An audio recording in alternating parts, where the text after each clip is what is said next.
You know that feeling, like you're just stuck. Like you're in a dark room, maybe no way out, and every single day just feels so incredibly heavy. Yeah. Like even the smallest tasks, brushing your teeth or something, they just feel impossible. Completely overwhelming. Right. So if that resonates with you, even a little bit, please know you're absolutely not alone. We did a deep dive into some source material that talks about this feeling, this struggle with depression, but in a way that feels really personal, compassionate. Yeah, it's not clinical from the get-go. It really tries to connect with the experience first. Exactly. So this deep dive, it's really for anyone wrestling with depression or maybe just emotional fatigue, Yeah. mental burnout. Or even if you're trying to support someone who's going through it. Yeah, absolutely. And the material right from the start, it gives us this core message to hold on to. You matter, and there is hope. Always. And what's powerful, I think, is how it just immediately acknowledges that feeling. Being overwhelmed, being stuck. It doesn't kick off with definitions, it just speaks right to that raw human experience of it all. So what does that experience feel like according to this source? It makes it super clear that depression is, well, it's way more than just sadness, isn't it? Oh, definitely. It's deeper. It talks about these specific heavy feelings like waking up tired, even if you technically slept all night. Right. That bone-deep exhaustion. Or losing interest in things you genuinely used to love doing. Hobbies, seeing friends. Yeah, the joy just evaporates. And then there's that internal struggle, like pretending you're okay on the outside. Putting on a brave face. While inside you're just falling apart. And sometimes it describes it as just a void, a complete feeling of nothingness. That sense that life itself, just the act of living, feels like too much that really comes through in the source. Yeah. And that, unfortunately, can lead down some dark paths, questioning your worth, your future, even your existence. But the material jumps in quickly to counter that, stating it really directly. Yeah. You are not broken. Which is so crucial. It emphasizes you're human, and maybe most importantly, this is not the end of your story. Such a vital perspective to get across because, as this material explains, depression isn't some, sign of weakness. Yeah. Or a character flaw you can just snap out of. Exactly. It's really clear on that. It presents depression as a real mental health condition, and it stresses that it has these complex roots: biological, emotional, situational. Right. The source mentions potential triggers like trauma or maybe just a slow, gradual buildup of stress over time. But it also says, look, sometimes it can just appear, seemingly without warning. And here's where it gets, well, I found this really interesting, connecting the feeling to the actual physical reality. The source talks about the impact on the brain. The chemistry. Yeah, the actual chemistry changing. It specifically points to serotonin and dopamine. Those chemicals often linked to feeling good being out of balance. And that chemical imbalance, according to the source, it really touches everything. Everything. Like what? Your energy levels, your mood, sleep patterns, appetite, your ability to focus, your motivation. It's all interconnected. Wow. And this raises a really important point they make. Why does understanding this chemical side matter so much? Right. The material highlights that realizing this is a physical and chemical reality, that it's not just something in your head, that's actually a massive first step towards healing.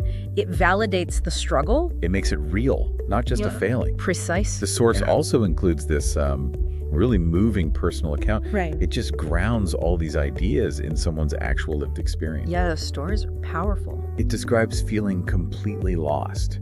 Yeah. Like looking in the mirror and not even recognizing yourself. That constant bone-deep tiredness we mentioned. Isolating yourself, pulling away from friends. Closing yourself off. And just stopping. Stopping doing the things that used to define you. Creating, caring, even dreaming.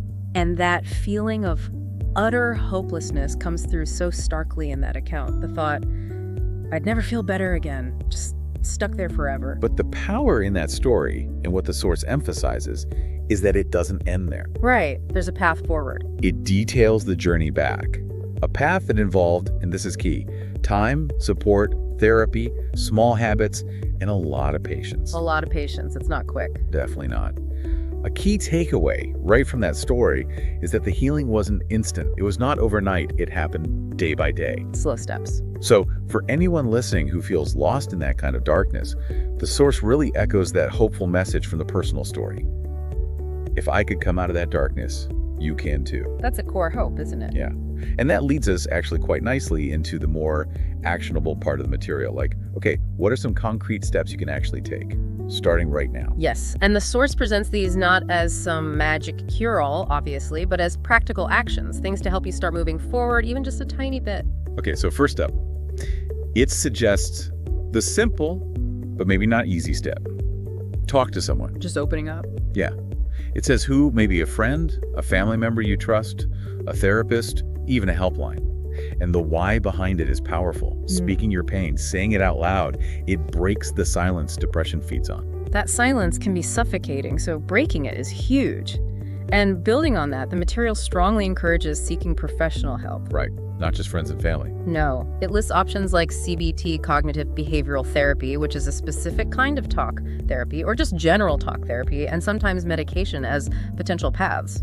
And it makes a point of normalizing this, doesn't it? Saying it's absolutely okay, even necessary sometimes, to need and ask for that professional help. Totally okay. No shame in it. Step 3 is one I particularly liked from this source.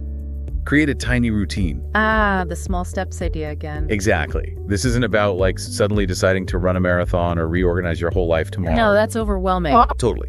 It's about starting incredibly small. The examples are so simple. Wake up, brush teeth, drink water, step outside. Maybe just one of those. And the logic behind it is compelling. Tiny wins build momentum. Momentum builds hope. And momentum is everything when you feel completely stuck, right? Just getting the ball rolling even slightly. Absolutely. Which ties into step 4. Yeah. Move your body. Right. And again, the source is realistic here. It's not saying you need to run marathons. Phew, okay.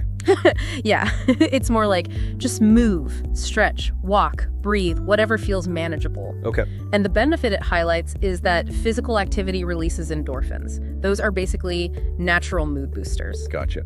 Okay, number 5 feels incredibly relevant for, well, right now. Limit the doom scroll. Oh yeah, social media. The source just acknowledges flat out that social media can be overwhelming, especially when you're already struggling. It's so easy to fall into comparing or just getting bombarded with negativity. Totally. So the practical advice here is actively unfollow accounts that are negative or triggering for you, and maybe seek out some that genuinely inspire or uplift you. Be intentional about your feed. Makes sense. Curate your digital space a bit. Then, moving to physical well-being, step 6 connects the gut and the brain. It advises, eat for your mind. Interesting. How so? Well, it suggests focusing on nutrient-dense foods, think whole foods, fruits, veggies, things with omega-3s like fish. Okay. And also just staying hydrated. Yeah. Drinking water. The reason is pretty simple. Your brain needs proper fuel to heal, just like the rest of your body. Fuel to heal. I like that framing. Okay, another practical one for getting feelings out. Write it out. Journaling. Yeah, journaling is presented as a method, and the emphasis isn't on writing perfectly or making sense even. It's just getting the feelings onto the page, even if it's messy. Just expressing it. Externalizing it somehow. Exactly. Then step 8, this feels so important for recognizing progress when everything feels bleak. Celebrate tiny victories. Acknowledge the wins, however small they seem. Right. The source really drives this home. The examples are like, got out of bed, victory, took a shower, victory. Because those things are victories when you're fighting depression. That's what it says. It powerfully reminds us they're not small when you're healing. So true. And then this material gives you explicit permission for number 9. Rest without guilt.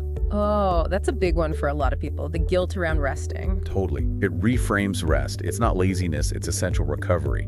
The key is giving yourself permission to rest without shame. Your body and mind need it. Permission to recover. Yeah. And finally, the 10th step. This might be the most challenging one when you're really deep in the struggle. Hold on to hope. Yeah, that sounds hard. It is. And the source is candid about that. It acknowledges hope might feel fake or just completely out of reach sometimes, but it insists that hope, even a tiny sliver of it, is powerful. It even offers a specific phrase you can hold on to, maybe repeat to yourself, I'm not okay right now, but I won't always feel this way. I won't always feel this way. That's something. It's a reminder that feelings change. Okay, so we've understood the experience, looked at the roots, heard a personal story of healing, and now we have these 10 practical steps. The source then offers some real talk, as it calls it, about the healing journey itself. Yeah, managing expectations, kind of. Right. It stresses that healing is not about simply pretending to be happy, putting on a mask. No. It defines healing as something much more profound, much more active. It's choosing life moment by moment. Choosing life? Yeah, it's showing up for yourself even on the hardest days. And critically important, it's about giving yourself grace, not judgment. Grace, not judgment. That's huge. Absolutely. And it's very clear that healing isn't some straight line upward. It isn't linear. So setbacks are normal. Exactly. It means, importantly, that it's okay to fall back sometimes. That's part of the process, not a failure. That feels really important to hear. And there are these powerful affirmations woven through this section too, things worth repeating, straight from the source material. Like what? Like, you are not a burden, and you are not alone, and maybe the most important one, you are loved, even on the days you don't feel it. Wow. Those hit deep, don't they? They really do. So as we bring our deep dive into this really compassionate material to a close, the source leaves us with some incredibly potent final words. Reminders, really. Yeah, words that serve as just a powerful anchor. You are enough. You are worthy. You have so much more ahead of you. And for anyone listening who's right in the thick of it, the encouragement is simple, but also immense. Yeah. Hold on a little longer, talk to someone, and just take a small step. Any small step. And it circles right back to that core theme of compassion, doesn't it? Urging you, the listener, to offer yourself the same kindness you'd give to a friend. We're often so much harder on ourselves. Way harder. Ultimately, this source material closes with this profound reassurance. Yeah. You deserve to heal. You deserve peace. And then there's this promise, one that feels earned after everything it's explored. Things can get better. Yeah. We really can. Yeah, if we sort of connect all the dots from this source, it seems like overcoming depression or learning to live with it isn't about finding one single magic bullet or following some perfect plan. Right. It's messier than that. It's more like a continuous process, really. Something built moment by moment, you know? Built on courage, definitely self-compassion, and just leveraging even those smallest actions, those tiny victories we talked about, to gently nudge yourself toward the light. Little by little. A gentle nudge, not a forceful shove.